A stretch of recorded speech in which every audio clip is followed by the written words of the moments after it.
Hello everyone and welcome back to Being Shuluba. My name is Mariam and I'll be accompanying you in nurturing your inner growth. So as you know, or maybe not, for those that are new, Being Shuluba is more than a YouTube channel. So it's a place of empowerment and growth. And today I want us to focus on suicide awareness and prevention. But before we get there, I just want to also share that I am here to accompany you into a transformative journey towards self-discovery, mental wellness, and personal development. So as we delve into suicide awareness and prevention, I want us to remember that the simple act of connecting with someone, having a conversation with someone, could actually save a life. It could actually change someone's life.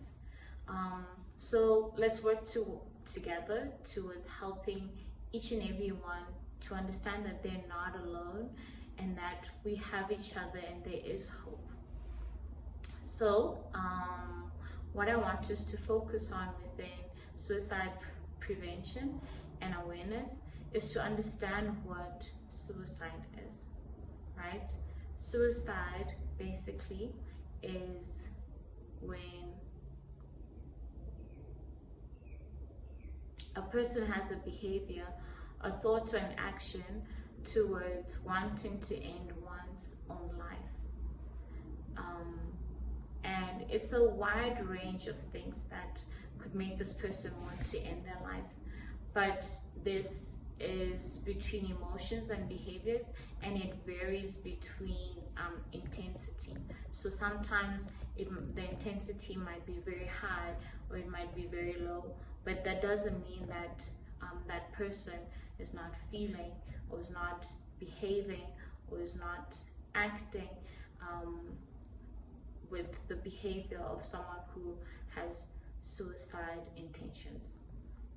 So today what I want us to understand is the behaviors, what we should be aware of as we meet our friends and family, as we are around other people that are suffering or struggling with mental health.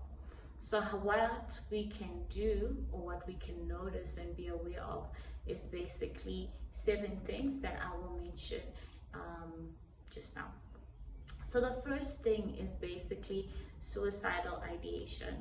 So what is suicidal ideation? Suicidal ideation is when someone actually plans or is always thinking about their suicide. So it can vary. Sometimes they can plan it to the T from the beginning until the end, but sometimes it can be very mild, just a sudden thought of ending one's life, and that is suicidal ideation.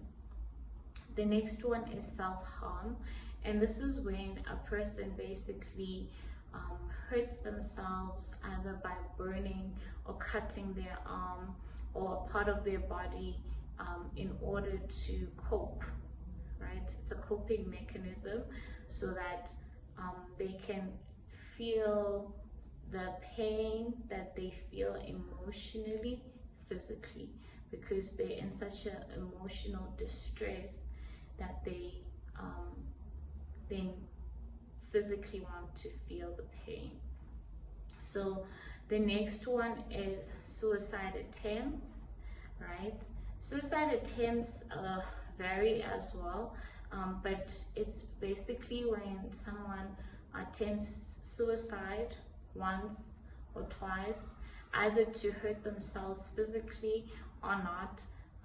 It might lead to an injury or not, but that person basically attempts either through overdosing, medication, a weapon, or even behaviors that might lead to this person dying. So yeah, these are things that we need to be aware The next one that we will look at is expressing feelings of hopelessness. So these feelings of hopelessness is when someone is no longer interested in anything anymore. They feel worthless, hopeless. Life doesn't seem like it's worth living. And that's when they then decide to go into this space of wanting to end their life. Another one is withdrawal. So these people would isolate themselves, withdraw from their social life, withdraw from anything that makes them happy, makes them joyful. So they want to be away from everything. And that is also another sign or behavior that people who are thinking of ending their lives start doing. Again, it varies. Another one is saying goodbye. So saying goodbye is basically when someone will say goodbye to their family or friends, start packing away things, start giving away their belongings, because they're saying goodbye to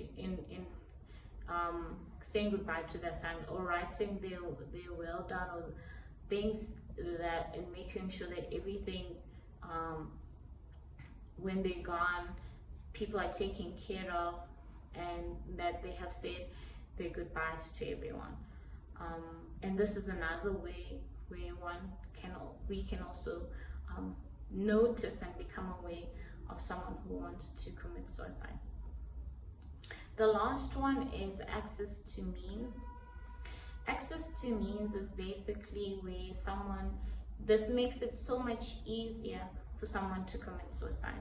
So they have means to either medication, they have means either to weapon, they have means to any activities that will lead them to easily commit suicide.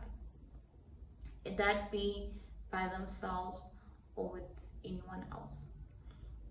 So if you hear anyone in your family, a friend, your neighbor, please take it seriously. If they ever mention anything about being hopeless, feeling worthless, like life is no longer something they can go on with, if you hear this, please, or any of the other behaviors that were mentioned, it be mild, it be small, it be severe, please speak to a mental health professional, or call the hotline crisis, which I will add below, or even someone that you know that this person can really support, the family member, the friend, or someone that you meet wherever you are. But that conversation, as I mentioned before, that conversation can really save a life. Let's truly help each other to not feel alone, because I believe that people who are in this state is because they are feeling very hurt emotionally, and they don't know how to express themselves, how to express this pain and that they're going through inside, and therefore they either cause it, again, self-harm, or they just want to end their life. So let's help each other to be aware and prevent, because this is someone's family member, this is someone's friend, this is someone who is valued to someone else. This is also a child of God as well. So let's please help each other. Thank you so much for tuning in.